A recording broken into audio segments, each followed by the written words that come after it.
Hi guys, ಬನ್ನಿ ಇವತ್ತು square neck design ಮಾಡಿದ್ದೀನಲ್ಲ ಅದು ಫುಲ್ ಸ್ಟಿಚಿಂಗ್ ತೋರಿಸ್ತಾ ಇದ್ದೀನಿ. ನೋಡಿ, ಬ್ಯಾಕ್ ಡಾಟ್ ಇಟ್ಕೊತಾ ಇದ್ದೀನಿ. ನೋಡಿ, ಸ್ಕ್ವೇರ್ ನೆಕ್ಕು ಪೋಟ್ಲಿ ಬಟನ್ ಅಟ್ಯಾಚ್ ಮಾಡಿ ಸ್ಟಿಚ್ ಮಾಡ್ಕೊಂಡಿದ್ದೀನಿ. ಈಗ ಫ್ರಂಟು ಬ್ಯಾಕು ಅಟ್ಯಾಚ್ ಮಾಡ್ಕೊಬೇಕು ಗೈಸ್. ನೋಡಿ, ಅಟ್ಯಾಚ್ ಮಾಡ್ಕೊಂಬಿಟ್ಟು ಎರಡು ಸೈಡು ಡಬಲ್ ಸ್ಟಿಚ್ ಹಾಕ್ಕೊಬೇಕು, ಯಾಕಂದರೆ ನಾವು ವಾಶ್ ಮಾಡ್ತಾ ಓಪನ್ ಆಗೋ ಚಾನ್ಸಸ್ ಇರುತ್ತೆ. ನೋಡಿ, ಫ್ರಂಟ್ ಬ್ಯಾಕ್ ಅಟ್ಯಾಚ್ ಆಗಿದೆ. ಈಗ ನಾವು ಚೆಕ್ ಮಾಡ್ಕೊಬೇಕು ಗೈಸ್. ಕಾಜಾಪಟ್ಟಿಯಿಂದ ಹಿಡಿದು ನೋಡಿದಾಗ ನೋಡಿ ಕರೆಕ್ಟಾಗಿ ಇದೆ. ಹಾಗೆ ಶೋಲ್ಡ್ರ್ವರೆಗೂ ನೋಡಬೇಕು, ನೆಕ್ಕಿಂದ ಶೋಲ್ಡ್ರ್ವರೆಗೂ ನೋಡಿ ಕರೆಕ್ಟಾಗಿಯೇ ಇದೆ. ಇದೇ ಥರ ಉಕ್ಸ್ಪಡಿ ಕಡೆಯೂ ಚೆಕ್ ಮಾಡ್ಕೊಬೇಕು. ಪ್ರತಿಯೊಂದೂ ಚೆಕ್ ಮಾಡಿನೇ ನಾವು ಸ್ಟಿಚ್ ಮಾಡಬೇಕಾಗುತ್ತೆ. ಯಾಕಂದರೆ ನಾವು ಚೆಕ್ ಮಾಡದೆ ಹೆಂಗೆ ಬೇಕಂದ್ರೆ ಹಂಗೆ ಹೊಲಿದ್ರೆ ಕಸ್ಟಮರು ಬೇಜಾರು ಮಾಡ್ಕೊತಾರೆ, ನೆಕ್ಸ್ಟು ನಮಗೆ ಹೊಲಿಯೋಕ್ಕೆ ಕೊಡೋಲ್ಲ. ನೋಡಿ, ಈಗ ಸ್ಲೀವ್ ರೆಡಿ ಮಾಡ್ಕೊತಾ ಇದ್ದೀನಿ.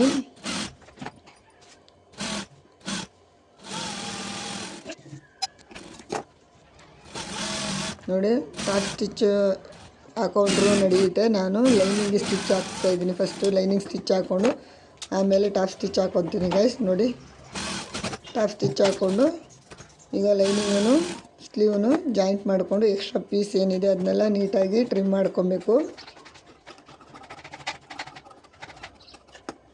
ನೋಡಿ, ನಾನು ಯಾವ ಥರ ಮಾಡ್ತಾಯಿದ್ದೀನಿ ಅಂತ. ನೋಡಿ, ಸ್ಲೀವ್ ರೆಡಿಯಾಗಿದೆ. ಈಗ ಸ್ಲೀವ್ ಅಟ್ಯಾಚ್ ಮಾಡಬೇಕು ಗೈಸ್. ನೋಡಿ, ಸ್ಲೀವ್ ಅಟ್ಯಾಚು ಒಂದು ಸೈಡ್ ಮಾಡ್ಕೊಂಡಿದ್ದೀನಿ. ಇನ್ನೊಂದು ಸೈಡೂ ನಾನು ಸ್ಟಿಚ್ ಮಾಡ್ಕೊತಾ ಇದ್ದೀನಿ. ನೋಡಿ, ನಾನು ಯಾವ ಥರ ಮಾಡ್ತಾಯಿದ್ದೀನಿ ಅಂತ ನೋಡ್ಕೊಳ್ಳಿ. ಸ್ಲೀವ್ ಅಟ್ಯಾಚು ಎರಡು ಥರ ಮಾಡ್ಬೋದು ಗೈಸ್. ಎರಡನ್ನು 3-4 ಥರ ಮಾಡ್ಬೋದು. ನಾನು 2 ಥರ ಸ್ಟಿಚ್ ಮಾಡ್ತೀನಿ ಗೈಸ್. ಒಂದು ಫಸ್ಟಿಗೆ ಫ್ರಂಟಿಂದ ಒಂದ್ಸಲ ಸ್ಟಾರ್ಟ್ ಮಾಡ್ಕೊತೀನಿ, ನೆಕ್ಸ್ಟ್ ಬ್ಯಾಕಿಂದ ಸ್ಟಾರ್ಟ್ ಮಾಡ್ಕೊತೀನಿ. ಇಲ್ಲ ಅಂದರೆ ಸ್ಟಾರ್ಟಿಂಗಿಂದಲೇ ಒಂದೇ ಈವನಾಗಿ ಸ್ಟಿಚ್ ಮಾಡ್ಕೊಂಬರ್ತೀವಿ. ಈ ಥರ ಮಾಡೋದ್ರಿಂದ ನಮಗೆ ಸ್ಲೀವಲ್ಲಿ ಅಪ್ ಆ್ಯಂಡ್ ಡೌನು ಎಲ್ಲ ಫ್ರಂಟಲ್ಲಿ ಏನಾದ್ರು ಅಪ್ ಆ್ಯಂಡ್ ಡೌನ್ ಬಂದರೆ ಅದನ್ನು ಅವಾಯ್ಡ್ ಮಾಡೋದು ನಮ್ಗೆ ಗೊತ್ತಾಗುತ್ತೆ ಗೈಸ್. ಯಾಕಂದರೆ ನಾವು ಸ್ಟಾರ್ಟಿಂಗು ಒಂದೇ ಲೆವೆಲ್ ಇಟ್ಕೊಂಡ್ಬಂದುಬಿಟ್ರೆ ಸೆಂಟ್ರಲ್ಲಿ ಬಂದಾಗ ಫ್ರಂಟ್ ಥರ ಬರುತ್ತೆ, ಒಂಥರ ಚೆನ್ನಾಗಿ ಕಾಣಲ್ಲ. ನೋಡಿ, ಸ್ಲೀವ್ ಅಟ್ಯಾಚ್ ಆಗಿದೆ. ನೋಡಿ, ಈಗ ಕಸ್ಟಮರ್ ಬ್ಲೌಸ್ ತೊಗೊಂಡು ಚೆಕ್ ಮಾಡ್ಕೊಬೇಕು ಗೈಸ್. ನಾನು ಪ್ರತಿಯೊಂದನ್ನು ಚೆಕ್ ಮಾಡಿ ನಾನು ಸ್ಟಿಚ್ ಮಾಡೋದು. ಇದೇ ರೀತಿಯೇ ಚೆಕ್ ಮಾಡ್ಕೊಬೇಕು ಗೈಸ್. ಯಾರೆಲ್ಲ ಇದೇ ಥರ ಪ್ರತಿಯೊಂದನ್ನು ಚೆಕ್ ಮಾಡಿಕೊಂಡು ಸ್ಟಿಚ್ ಮಾಡ್ತೀರಾ, ಇಲ್ಲ ಎಲ್ಲ ಸ್ಟಿಚ್ ಆದಮೇಲೆ ಚೆಕ್ ಮಾಡ್ತೀರಾ ಅಂತ ಕಮೆಂಟ್ ಮಾಡಿ ಗೈಸ್. ನೋಡಿ, ಕಸ್ಟಮರ್ ಕೊಟ್ಟಿದ್ದಾರಲ್ಲ ಸ್ಲೀವ್ ಲೆಂತ್ ಕರೆಕ್ಟಾಗಿ ಇದೆ. ಇದೇ ರೀತಿ ನಾವು ಚೆಕ್ ಮಾಡ್ಕೊಬೇಕು. ನೋಡಿ, ಕರೆಕ್ಟಾಗಿ ಇದೆ. ಪ್ರತಿಯೊಂದೂ ನಾವು ಚೆಕ್ ಮಾಡಿನೇ ನಾವು ಸ್ಟಿಚ್ ಮಾಡಬೇಕಾಗುತ್ತೆ ಗೈಸ್. ಆವಾಗ ನಮಗೆ ಪರ್ಫೆಕ್ಟು ಬ್ಲೌಸ್ ಫಿಟ್ಟಿಂಗ್ ಅನ್ನೋದು ಬರುತ್ತೆ.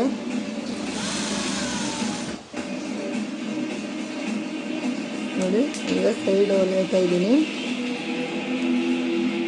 ಮೆಜರ್ಮೆಂಟ್ ಏನಿದೆಯೋ ಅದನ್ನು ನಾವು ನೋಡ್ಕೊಬೇಕು.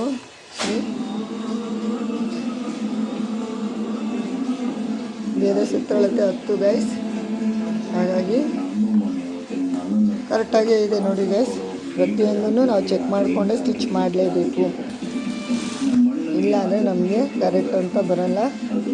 ನೋಡಿ, ಈಗ ಕಾಜಾಪಟ್ಟಿ ಕಡೆಯಿಂದ ಚೆಕ್ ಮಾಡ್ಕೊಬೇಕು ಎಷ್ಟಿದೆ ಅಂತ. ನೋಡಿ, ನಾನು ಯಾವ ರೀತಿ ಚೆಕ್ ಮಾಡ್ತಾಯಿದ್ದೀನಿ ಅಂತ.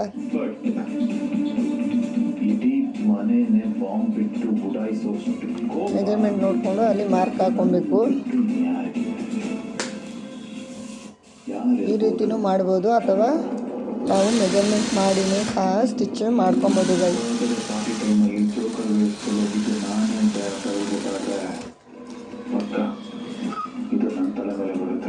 ಎಕ್ಸ್ಟ್ರಾ ಇರೋ ಬಟ್ಟೆ ನೋಡಿ ಸ್ಲೀವಲ್ಲಿ ಅಪ್ ಆ್ಯಂಡ್ ಡೌನ್ ಬಂದಿದೆ. ನಾವು ಫಸ್ಟಿಗೆ ಬ್ಯಾಕಿಂದ ಸ್ಟಿಚ್ ಮಾಡ್ಕೊಂಡು ಆಮೇಲೆ ಫ್ರಂಟಿಂದ ಸ್ಟಿಚ್ ಮಾಡಿದಾಗ ನಮಗೆ ಎಕ್ಸ್ಟ್ರಾ ಬಟ್ಟೆ ಅನ್ನೋದು ಹೊರಗಡೆ ಬರುತ್ತೆ. ಆಗ ಮೇಲೆ ಯಾವುದೇ ಥರದ್ದು ರಿಂಕಲ್ಸ್ ಆಗಲಿ ಏನೂ ಬರೋಲ್ಲ. ಹಾಗೆಯೇ ನೋಡಿ, ಪ್ಲಸ್ ಮಾರ್ಕ್ ಬರೋದೇ ಇಲ್ಲ ಅಂತಿರಲ್ಲ ಗೈಸ್. ನೋಡಿ, ಎಷ್ಟು ಚೆನ್ನಾಗಿ ಪ್ಲಸ್ ಮಾರ್ಕು ಕೂತ್ಕೊಂಡಿದೆ. ಈ ಥರ ಕೂತ್ಕೊಂಡಾಗ ಫಿಟ್ಟಿಂಗ್ ಅನ್ನೋದು ನಮಗೆ ಚೆನ್ನಾಗಿ ಕೂತ್ಕೊಳ್ಳುತ್ತೆ ಗೈಸ್. ನೋಡಿ, ಒಂದು ಚೂರು ಆ ಕಡೆ ಈ ಕಡೆ ಹೋಗಿಲ್ಲ. ನಾವು ಮಾಡಬೇಕಾದ್ರೆ ಅಪ್ ಆ್ಯಂಡ್ ಡೌನ್ ಇರೋದನ್ನೆಲ್ಲ ಚೆಕ್ ಮಾಡ್ಕೊಬೇಕು. ಫ್ರಂಟ್ ಆಗಲಿ ಬ್ಯಾಕ್ ಆಗಲಿ ಒಂದು ದಾರ ಅಪ್ ಆ್ಯಂಡ್ ಡೌನ್ ಇದ್ರೂ ನಮಗೆ ಅದು ಪ್ಲಸ್ ಮಾರ್ಕ್ ಅನ್ನೋದು ಸೈಡಲ್ಲಿ ಬರೋಲ್ಲ ಗೈಸ್. ನೋಡಿ ಇನ್ನೊಂದು ಸೈಡ್ಗೆ ನಾನು ಉಕ್ಸ್ಪಟ್ಟಿಯಿಂದ ಮೆಜರ್ಮೆಂಟ್ ಹಿಡಿದು ತೋರಿಸ್ತಾ ಇದ್ದೀನಿ. ನೋಡಿ ಮೆಜರ್ಮೆಂಟು 7 ಬಂದಿದೆ. ನಾನು 7ಕ್ಕೆ ಮಾರ್ಕ್ ಹಾಕ್ಕೊತಾ ಇದ್ದೀನಿ. 7 ಇಲ್ಲ 8ಕ್ಕೆ ಮಾರ್ಕ್ ಹಾಕ್ಕೊತೀನಿ ಗೈಸ್.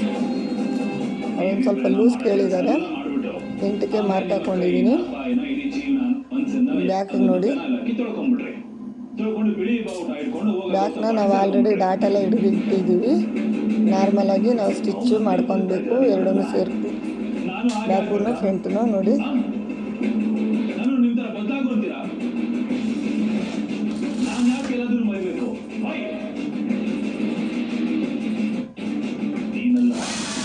ಸ್ಟ್ರೈಟಾಗಿ ಹಾಕೊಬೇಕು ಗೈಸ್.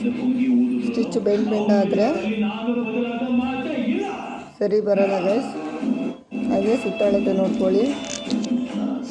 ನೋಡಿ ಉಕ್ಸ್ಪಟ್ಟಿಂದನೇ ಇದು ಸುತ್ತಳತೆ ಬಂದು 10 ಗೈಸ್. ನೋಡಿ ಈ ಸೈಡು 10 ಇದೆ, ನೋಡಿ ಕಾಣ್ತಾ ಇದೆಯಾ? 10ಕ್ಕೆ ಅದು ಮಾರ್ಕ್ ಮಾಡಿದ್ದೀನಿ, ಅಲ್ಲೇ ಇದೆ. ನಾನು ಹಾಗೇನೆ ಸ್ಟಿಚ್ ಮಾಡ್ತೀನಿ, ಯಾಕಂದರೆ ನಾನು ಫಸ್ಟೇ ಮಾರ್ಕ್ ಮಾಡ್ಕೊಂಡಿದ್ದೀನಿ. ನಾವೇನು ಮಾರ್ಕ್ ಮಾಡ್ಕೊಂಡಿದ್ದೀವೋ ಎಕ್ಸಾಕ್ಟ್ ಅಲ್ಲೇ ಇರುತ್ತೆ ಗೈಸ್. ನಾವು ಸ್ಟಿಚ್ ಮಾಡಬೇಕಾದ್ರೆ ನ್ಯಾಚ್ಗಳು ಹಾಕ್ಕೊತೀವಲ್ಲ ಗೈಸ್, ಸ್ಲೀವ್ದು ಫ್ರಂಟ್ ಬ್ಯಾಕು ಎಲ್ಲ ನ್ಯಾಚು ಒಂದೇ ಇದಕ್ಕೆ ಬರೋ ಥರ ನಾವು ಸ್ಟಿಚ್ ಮಾಡ್ಕೊಬೇಕು. ಹಾಗಾಗಿ ನಮಗೆ ಬ್ಲೌಸ್ ಅನ್ನೋದು ಪರ್ಫೆಕ್ಟಾಗಿ ಬರೋದು. ನೋಡಿ ಎಲ್ಲ ಆಗಿದೆ. ಈಗೆಲ್ಲ ಆದಮೇಲೆ ಯಾವ ರೀತಿ ಚೆಕ್ ಮಾಡಬೇಕು ಅಂತ ನೋಡಿ, ಯಾವ ರೀತಿ ತೋರಿಸ್ತಾ ಇದ್ದೀನಿ ನೋಡಿ ಗೈಸ್. ಇದೇ ರೀತಿ ಪ್ರತಿಯೊಂದನ್ನು ನಾವು ಚೆಕ್ ಮಾಡ್ಕೊಬೇಕು. ನೋಡಿ ಫುಲ್ ಬ್ಲೌಸು ಕರೆಕ್ಟಾಗಿ ಇದೆಯಾ ಇಲ್ವಂತ ಪಟ್ಟಿಯಿಂದ ಕಾಜಾಪಟ್ಟಿ ಕಡೆ ಹಿಡ್ಕೊಂಡು ನೋಡಿದಾಗ ಪ್ರತಿಯೊಂದು ಕರೆಕ್ಟಾಗೇ ಇದೆ. ಹಾಗೆಯೇ ಡಾಟ್ ಪಾಯಿಂಟು ನೋಡಿ ಅವ್ರ ಬ್ಲೌಸಲ್ಲಿ ಏನಿದೆಯೋ ಅದೇ ಥರ ಅಲ್ಲೇ ಇದೆ. ನಾವು ಪ್ರತಿಯೊಂದೂ ಚೆಕ್ ಮಾಡಲೇಬೇಕು ಗೈಸ್. ಚೆಕ್ ಮಾಡದೆ ನಾವು ಹೆಂಗೆ ಬೇಕಾದ್ರೆ ಹಂಗೆ ಸ್ಟಿಚ್ ಮಾಡಿದರೆ ಕಸ್ಟಮರ್ ಒಪ್ಕೊಳ್ಳಲ್ಲ. ನೋಡಿ ಫುಲ್ಲು ರೆಡಿ ಆದಮೇಲೆ ಬ್ಲೌಸು ಯಾವ ಥರ ಕಾಣ್ತಾ ಇದೆ ನೀವೇ ನೋಡಿ ಗೈಸ್.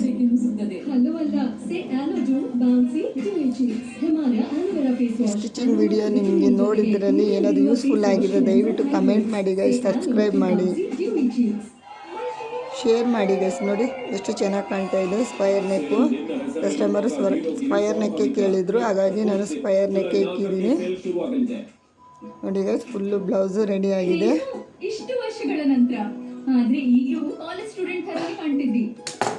ಕಾಣ್ತಾ ಇದೆಯಾ ಗೈಸ್?